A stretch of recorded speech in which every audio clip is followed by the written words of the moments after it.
ఈ వీడియోలో నేను మీకు సింపుల్గా కొల్హాపూర్ మహాలక్ష్మి అమ్మవారి టూర్ ప్లాన్ అయితే చెప్పేస్తాను. ఫస్ట్ అయితే మనము బస్ స్టాండ్ లేదా రైల్వే స్టేషన్కి వచ్చేయాలి. అక్కడికి వచ్చేసిన తర్వాత ఒక ఆటో మాట్లాడుకున్నామంటే 70 లేదా 80 రూపీస్ అడుగుతారు. అక్కడ నుండి మహాలక్ష్మి అమ్మవారి గుడికి వచ్చేసామంటే ఫస్ట్ మనం ఎంటర్ అవ్వగానే తులజామాత గుడి అయితే ఉంటుంది.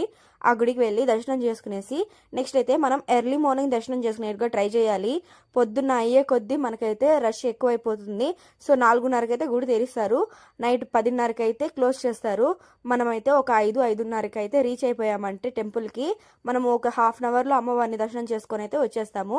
తులజామాత అమ్మవారిని దర్శనం చేసుకున్న తర్వాత బయట వచ్చామంటే లెఫ్ట్ సైడ్లో మనకి మహాలక్ష్మి అమ్మవారి శక్తిపీఠం అయితే కనిపిస్తుంది.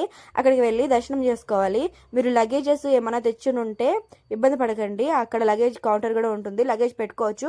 మొబైల్ అయితే లోపలికి అలో ఉంటుంది. మీకు డీటెయిల్ ఇన్ఫర్మేషన్ కావాలంటే ఫుల్ వీడియో లింక్ డిస్క్రిప్షన్లో ఇస్తాను. Thank you.